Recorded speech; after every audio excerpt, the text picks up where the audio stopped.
Hey there, folks. So, last episode, it was a little on the slow side for development, but we added in some additional logic for equipping weapons into our equip item function.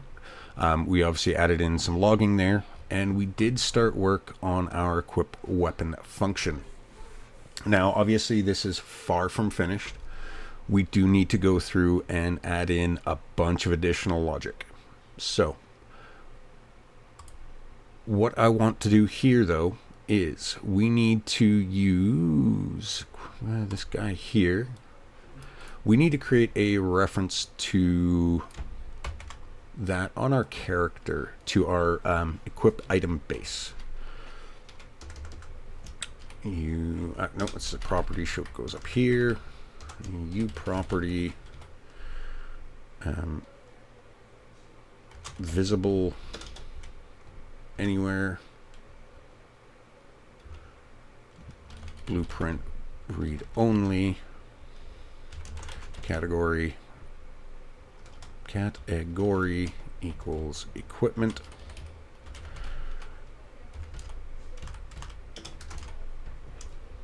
right hand item,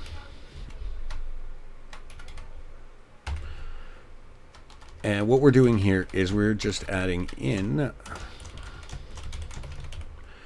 references to our spawned items, or not references, pointers.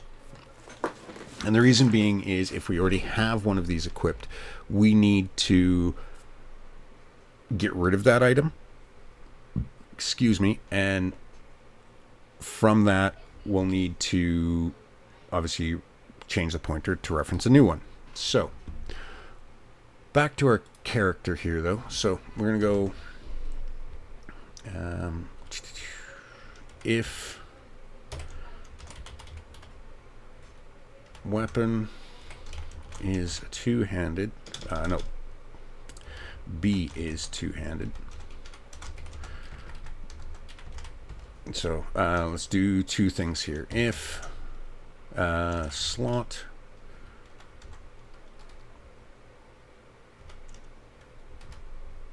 is equal to en equipment slot left, else if slot is equal to en equipment slot right. So what we're doing here, so if we've got a left, I want to simplify this. Well, weapon can either go left or right, so we don't need the else if.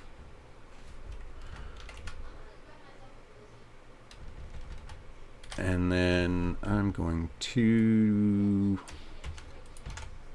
do this.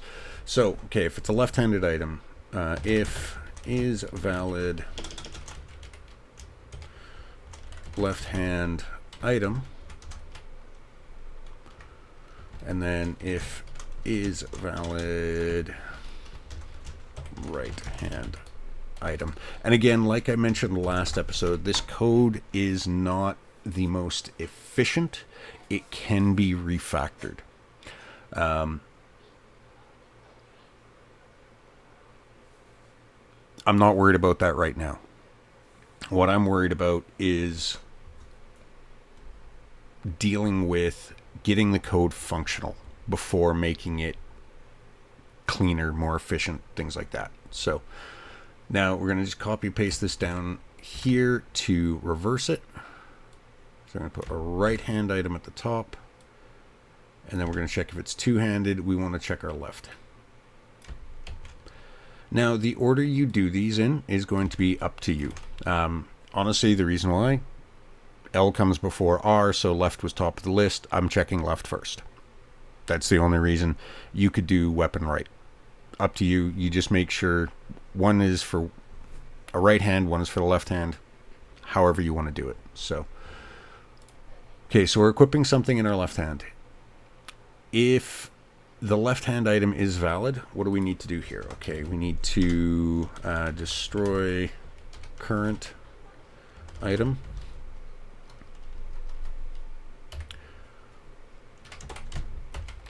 And now we're equipping a two-handed weapon. If so, and do we have something on the right? Current. I'm going to put this in a little more clarity here. Left hand item. Down here, destroy right hand item. And then the opposite down here. So if we're putting it in our right hand and we already have something there, we need to destroy the right hand item. We check to see if we have the left hand item. If so, destroy that. Spawn new item. Equip. Oh, sorry. Initialize with data attached to character. Hit page down apparently. Assign to hand pointer. So just quickly, a rough breakdown of what we're doing here. I realize probably should start doing this to explain, especially when I've got these large chunks of not doing anything code that I'm slowly working through. So quickly to go through, check the slot. Do we have something there already? Okay, get rid of it. If it's two-handed, check the other hand. If there's something there, get rid of it. This just catches the other hands. So we've got that. So let's look at our equipped item base. Do we have a destroy function? We don't. We have initialize, and then we have all of this other information. So easy enough.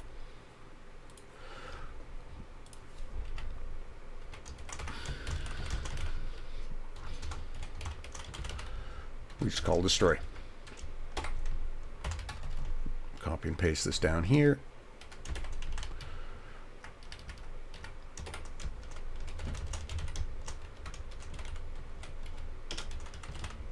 And the same thing here.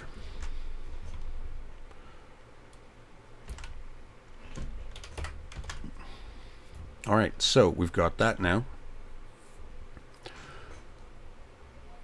Okay, well, we need to spawn a new item. So how do we want to go about that? Get world spawn actor.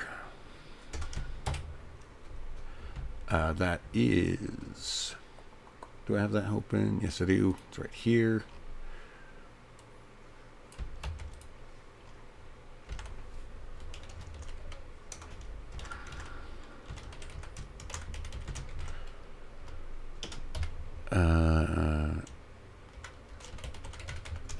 Just give it a generic F transform, default spawn parameters, and then complain what? You're a template function, aren't you? No, it's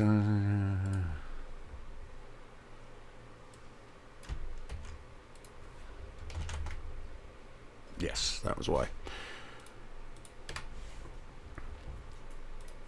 So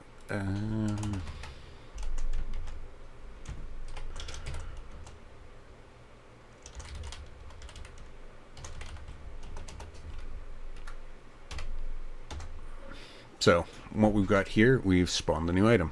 Get rid of that. Now we need to initialize it with the data. So that is where we have this here, and we have this here, these two functions. So we need to copy over this data.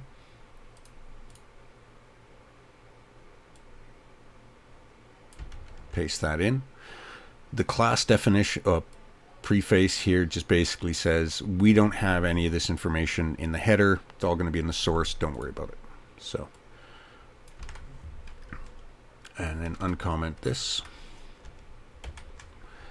Now we need to go to our source file.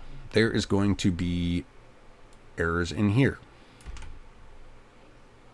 simply because didn't meet the declaration.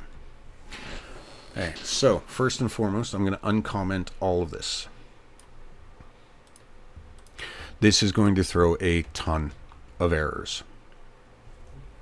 So get rid of this return false. We don't want that. Is the item valid? If it's not, we're going to throw an error. We're going to return false. That's fine. Item data equals item to use. That's fine.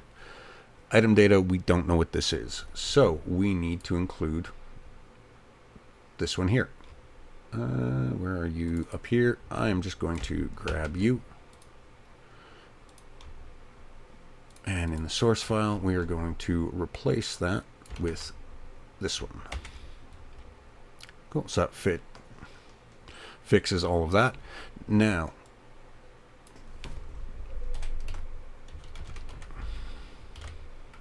BU static mesh. We don't have functions to pull this information. The reason being is we aren't, it's a single player game. As I mentioned before, we're not as concerned about public private because this is single player. So, okay, if it uses a static mesh, we're starting default object, get static character mesh. Okay, we want to call weapon mesh.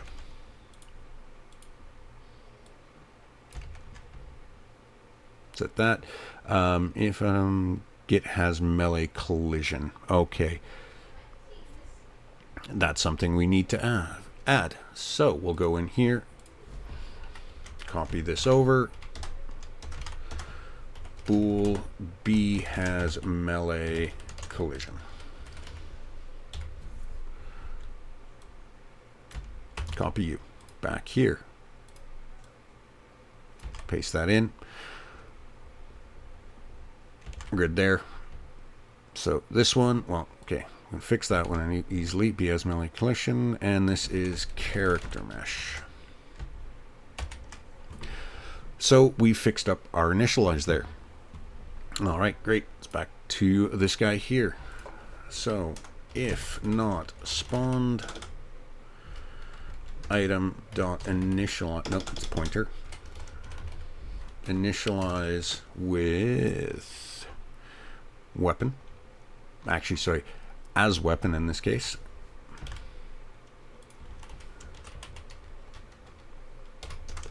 So why the if?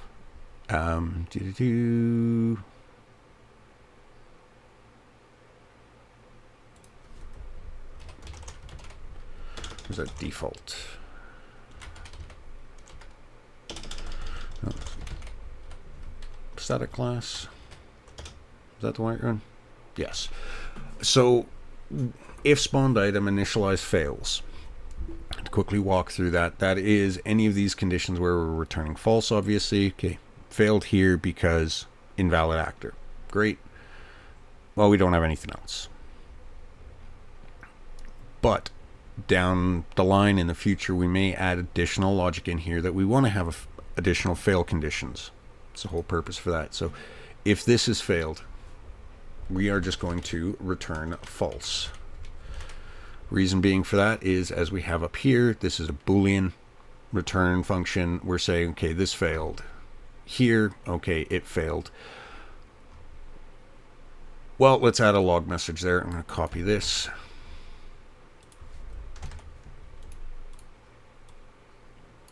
Weapon failed to initialize. All right. Assuming this is true and we've gone past this, we've now initialized our data. So we have to just figure out it's the left-hand item or right-hand item. So if slot equal to ENE left-hand,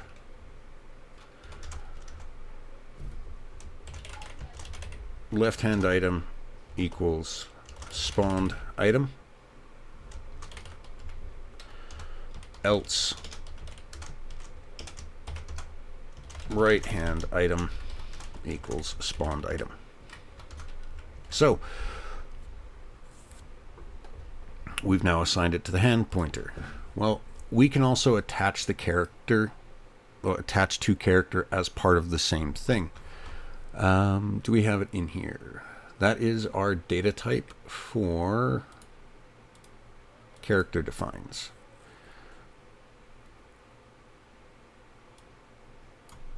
Right hand socket, left hand socket.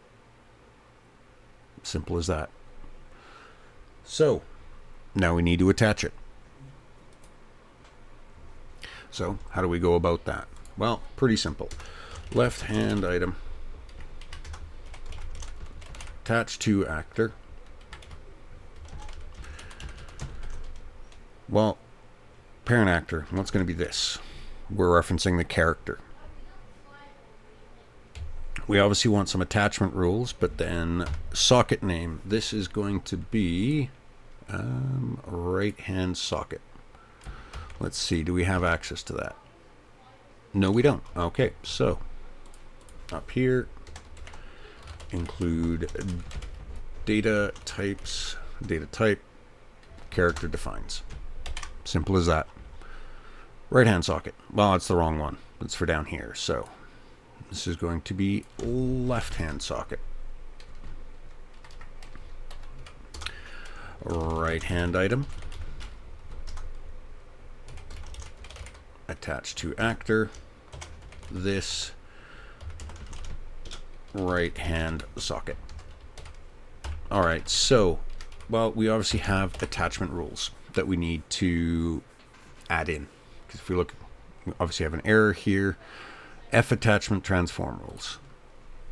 Do we want different ones for both? No, we don't. So we can do that up here. What is that? F attachment transform rules. F attachment transform rules. Attach rules.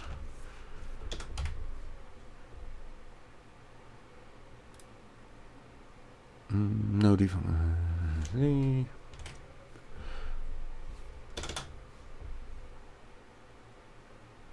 Okay, let's go take a look at these because I'm off. It's been a while since I've dealt with this. So, rules, attach moments, E attachment rules. Okay, there's no generic constructor, that's why. Weld simulated bodies, E attachment rule, and a Boolean. Okay, so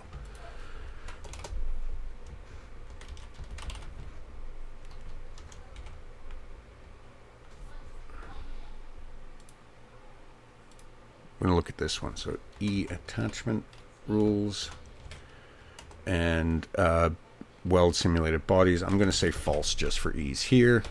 Okay. There is a lot of different things we could obviously put in here, but I don't know all of the details yet. I'm not 100% sure. I'm still digging into all of this. So we've now got that attached to our character. Let's take a look through what we've got now, because this pretty much does the function. Is the function, I should say. So part of this was from last episode, but I'm going to run through all of it. So we're passing in just some item data, and we're saying this is the weapons information. We are casting that up to or down, depending how you look at the structure flow. And by that I mean which direction you're thinking about it. It's like, okay, is this item data lower than weapon data or higher than weapon data? Personal opinion, policy and stuff, and general concept, this should be a lower item, this is a higher item, but either way. So going back to this, we're casting it up to a actual weapon. If that fails, we're going to say, hey, you tried to equip a weapon, but it's not a weapon, and you passed us. Returning false to say, hey, this failed. Next, we're going to check to see, okay, if the, where's that return false?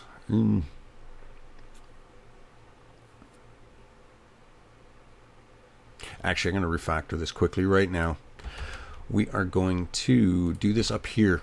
We're going to spawn the new actor in before we do any of the other stuff.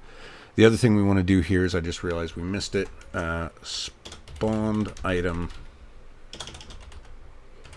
destroy. Okay, so let's work through this again. So we're checking, is this a valid weapon? If it's not, throw an error. If it was a valid weapon, we're going to create a new instance of a equipped character item base, spawned item. We are going to try and initialize that. If spawned item initialized as weapon static class, if this fails, we're going to say, okay, we don't need the one we just spawned. Get rid of it. We're going to throw an error message, and we're going to return false to say this didn't work. If that worked, what we are then going to do, we're going to check to see, okay, were we putting it in our left hand? Yes. Okay. Is what we already had in there a valid item? If it is, okay, get rid of what was already there. Now, are we equipping a two-handed item? And this is as weapon. Sorry, I needed to fix that because we don't want to be using this. We want to be using this at all times.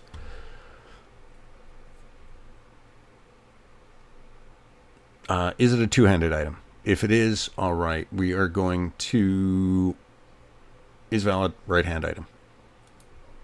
If it is, get rid of the right-hand item. Now we're doing this as checking the left hand. So if it was left, check the left, check the right. If it was right, check the right. If it's two-handed, check the left. Fine there. Now that we've spawned the actor, we are going to attach it to the character. So we create our attachment rules, and that's just because both left or right are going to use those rules. Left-hand item equals what we've just spawned in, or the right-hand item equals what we've just spawned in, and we attach it to the character in the respective socket. Then we return true. What that return true does is down here, if we equip the weapon, if this fails, we're going to say return. I'm going to add some logging in here this episode, obviously. But if it did work, we're going to just break out of our switch case and come down here. Okay, do we have something in that slot? Yes, we do. Equipped item slot. Whatever was in there, we're going to say you're no longer equipped. Go back, like keep your data in the inventory, not a problem. If the item we are equipping is two-handed, we're going to... Oh, actually we need to add a conditional here because it may be a two-handed item. There's some weird... let's do this, and I'm going to put this in. And again, this is, as I mentioned last episode, this could easily be refactored. So, but anyway, so if it's a two-handed weapon and we're equipping it in our weapon right or weapon left, I cannot see a situation where we're going to have something that is two-handed, but we're not trying to equip it in a weapon slot. Like well, no, thinking about it, yes, no, I understand why I wanted to do it this way. So say, for example, I wanted to add in the slot for an over-the-shoulder slung weapon. I believe DayZ lets you do that. You can say, I want to have this over my shoulder on a rifle sling. So that was the reason why. If it's two-handed and we're not... and we're equipping it in one of our weapon slots, we need to check to see, okay, if it was a right-handed, check the left, so on and so forth. So yes, now I remember why adding this in was needed. So with that, we're checking it, and then we're telling the item that we are equipping, okay, you have been equipped, and we're pushing that through to our map for the storage. From there, we obviously have this little to-do of recalc equipment stat variables. And literally what that means is go through, reevaluate our protection from piercing, slashing, bludgeoning, temperature, insulation, weight, things like that. That's going to be another function that I go through in another episode.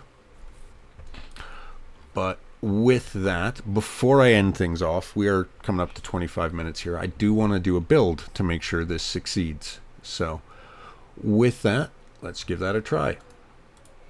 So did succeed. So I don't want to hop into the editor yet because I do have a bunch of additional stuff I want to go through before we start getting back into the editor.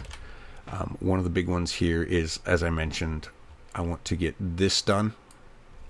So with that though, folks, I'm going to go through and end things off here. I have some additional notes I want to work through, figure things out a little better, just because, well, things like this, update once equipment system has been implemented. But I'm going to end things off here. As always, thank you for watching. If you have any comments, questions, concerns, suggestions, please feel free to leave them in the comments below. Hop over onto Discord, ask any questions you have there. Simply because I respond to Discord quicker, because I get the notifications quicker than I do for YouTube. So, but as always, folks, thanks for watching, and I will see you in the next episode.